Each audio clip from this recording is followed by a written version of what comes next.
अभी हमारी चल रही है समर वेकेशन, तो ये कहानी है मेरे बचपन की समर वेकेशन की ही। हुआ क्या था कि मैं, जैसी हमारी गर्मियों की छुट्टियां हुई, क्लास 8 या 9 की या 10th की बात होगी, 10th की बात है शायद। तो गर्मियों की छुट्टियां हुई, तो गर्मियों की छुट्टियों में मैं, मेरा भाई, हम लोग अपनी बुआ के पास चले गए। ठीक है, ऐसे ही होता है कि कभी बुआ के पास, कभी नानी के पास, कभी दादी के पास, ऐसे ही चलता रहता है सर। तो हम लोग अपने बुआ के घर पे चले गए, है ना। अब बुआ के घर पे जब हम गए, तो बुआ का जो घर का मतलब जो मोहल्ले का जो स्ट्रक्चर है वो थोड़ा समझना पड़ेगा। यहां से एंट्री होती है, फिर इस तरफ घर है खूब सारे, फिर यहां चल के बुआ जी का घर है। ठीक है, और यहां पर सामने थोड़ा खाली वेकेंट ग्राउंड था, वेकेंट ग्राउंड। तो यहां से हम लोग हर बार आया करते थे। तो इस बार जब हम लोग बुआ जी के गांव में एंटर कर रहे थे, ध्यान सुनना, इस बार जब हम बुआ जी के गांव में एंटर कर रहे थे, तो ऐसे ही जब यहां से बैठकर वापस यहां जा रहे थे गाड़ी में, तो देखा कि यहां पर उस वेकेंट ग्राउंड के बीचों बीच इस एरिया में किसी ने घर बना रखा है।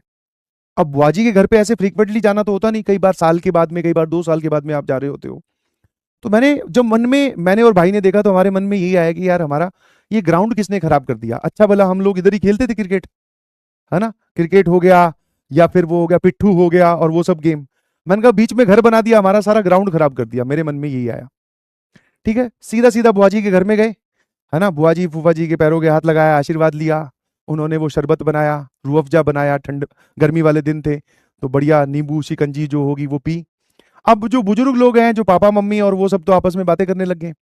मैं, भाई और बुआ जी के जो बच्चे थे, लड़के, हम आपस में देख रहे कि भाई चलेंगे मस्ती करने, इसी के लिए तो इकट्ठे हुए हैं। भाई हम लोग शिखर दोपहर में, ठीक है, अच्छी भली गर्मी पड़ रही थी, हम लोग पहुंच गए यहाँ पर खेलने, है ना। बैट बैट उठाया, किल्ली विल्ली उठाई, सीधा हम लोग वहां पहुंच गए, है ना। समझे कि नहीं समझे। तो हम लोग जब यहाँ पहुंचे, तो हमने गेम खेलना स्टार्ट किया, और इतनी एक्साइटमेंट थी, इतना एड्रेनलिन रश था। आप जानते ही हो कि भाई जब सिबलिंग्स इकट्ठे होते हैं तो भाई खेल चल रहा है, इधर से जो इधर से वो होते ना, हाँ, चिल्लर पार्टी छोटे मोटे, और वो भी इकट्ठे हो गए, बढ़िया क्रिकेट का जो है वो गेम चल रहा है। अब क्या हुआ कि मैं बैटिंग कर रहा था, और ये जो बाकी चिल्लर पार्टी इकट्ठी हुई थी वो छोटी छोटी थी, मैं उनमें सबसे बड़ा था। तो मैंने भाई एक शॉट मारा और बॉल चली गई इस घर के अंदर। ठीक है, बुआजी का जो लड़का है वो जाकर बॉल ले आया, फिर हम खेलते रहे खेलते रहे। एक बार ही बॉल घर के अंदर गई थी, और वो भी प्रॉपरली अंदर नहीं गई थी, अपने आप ही बाहर आ गई, या पता नहीं वो ले आया। हम खेलते गए, शाम हो गई, और क्रिकेट का गेम जो है वो तभी बंद होता है जब एकदम भगवान अपने वाली लाइट बंद कर ले, दैट इज सूर्यास्त हो जाए। तो फिर हमने कहा कि भाई अब कल खेलेंगे, आज इतना बहुत है, वापस घर चले गए। जैसे ही घर जाकर पहुंचे, जैसे ही हम लोग घर पहुंचे, तो वो जो बुआजी वाला लड़का जो उस घर में जाकर लेकर आया था बॉल, अब आपको डर लगना शुरू होगा। जो बॉल लेकर आया था उसकी तबीयत खराब होगी, मुंह लाल, बुखार चढ़ गया और उल्टियां कर रहा था। ठीक है, तो सबने तो पहले ऐसे ही समझा कि भाई कुछ बीमारी या कुछ ऐसी तबीयत खराब होगी होगी। लू, जब राजस्थान की ये टर्म है लू, मतलब कि जब आपको गर्म हवाएं लग जाती है, तो उस वजह से भी यही सिम्टम आते हैं। बॉडी बुखार हो जाता है, उल्टी आती है, बहुत नर्वसनेस, थक जाता है ना। बट फिर उसको दवाई ववाई दी, लेट दिया, पर उसका बुखार नहीं उतर रहा था। अब बुआजी जो है वो पुरानी गांव की औरत है, तो ऑब्वियसली उनको पता है ये सब चीजें। तो बुआजी ने हमसे पूछा कि उस घर में आप लोग गए थे क्या। तो एक तो हमने डिफेंसिव जवाब दिया, मैंने कहा यार घर में हम गए भी नहीं, वैसे भी बॉल गई थी एक बार, वो अपने आप आ गई थी, या ये जाके लाया था गेट गेट से, मन में सोच रहा था। मैंने कहा नहीं, हम बुआ जी हम लोग घर में नहीं गए, क्यों जाना है। और वैसे भी उस घर के आप आसपास देखोगे ना, तो वो झुग्गी झोंपड़ी वाले बहुत सारे जो लोग रास्ते में सोते हैं ना, वो वाले लोग, इसके आसपास बकरी बंधी हुई है, ऊंट बंधा हुआ है ना, ऊंट गाड़ा समझते हो, वो बंधा हुआ है। तो हम लोग गए भी नहीं अंदर। मैंने कहा नहीं गए। बुआजी ने एक बार और दबाव देकर पूछा कि सही सी बताओ कि उस घर में गए थे क्या। मैंने कहा नहीं। फिर मैंने कहा हाँ, याद आया कि एक शॉट मैंने मारा था, ये बॉल लेकर, मतलब बॉल अंदर गई थी, ये गेट पर ही गया, वहां से वापस बॉल आ गई, और ये हम लोग खेलना स्टार्ट कर दिया। तो फिर बुआजी ने अपने बेटे से पूछा कि बॉल अंदर से तुझे पकड़ाई किसने। तो अब उसने एक्सप्लेन किया कि जब बाहर रोशनी होती है घर के अंदर, ये अंडर कंस्ट्रक्शन घर था, पूरा अच्छी तरीके से घर नहीं था, खंडर टाइप का था। तो अंदर से किसी औरत ने फेंकी थी बॉल, और उसकी भी सिर्फ हमें, ऐसे बोलते ना कि मान लो पीछे रोशनी है और आगे कोई इंसान खड़ा हो, तो हमें सिर्फ एक ऐसी काली काली इमेज सी दिखती है कि इंसान एक्चुअल में है कौन। बट बूढ़ी औरत थी, इसलिए वो टप्पे खाकर 2-3 टप्पे में वो उसने बॉल फेंकी हमारी तरफ। तो उसने बोला कि एक बूढ़ी औरत थी। उसके बाद में जो बुआजी ने बोला, उससे भाई हमारी, उसको तो बुखार था ही था, धीरे धीरे मुझे भी बुखार फील होने लगा। बोले कि उस घर के अंदर कोई औरत है ही नहीं, और वो जिसने तुझे बॉल फेंक के दी है, वो एक भटकती हुई आत्मा है।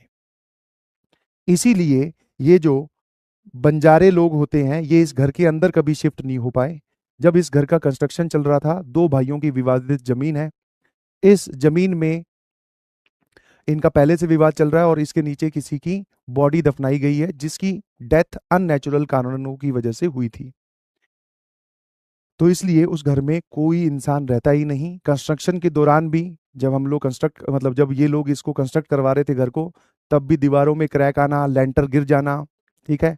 और रात को जो मजदूर इसमें कंस्ट्रक्शन के वक्त सामान का ध्यान रखने के लिए सोते थे, बोले उनको भी अभी अजीब अजीब आवाजें सुनाई देना, उनकी भी तबीयत खराब होना। ये सब कारण या फिर ये सब काम काफी बार हुए हैं।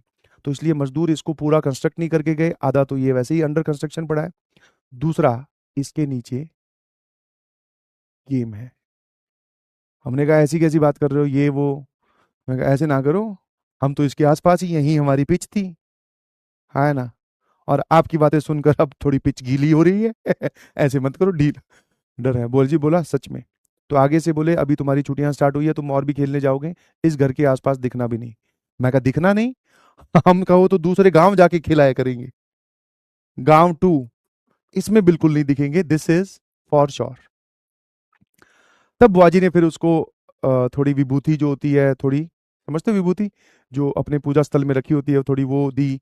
हनुमान चालीसा का पाठ किया, तब जाकर थोड़ा अगले दिन जाकर उसकी तबीयत ठीक हुई। तो भाई, ये जो घर था ना, बहुत ही डरावना घर था। मैं कह लो भाई, समर वेकेशन तो एकदम उसने सेट कर दी है। समझ में आया? तो ये एक छोटा सा हॉरर इंसिडेंट था, जिसमें अब भूत होते हैं कि नहीं होते हैं, तो आप जाकर देख सकते हैं, ठीक है। हाँ। और बुआ का घर, मतलब हाँ वही आरजे बुआ।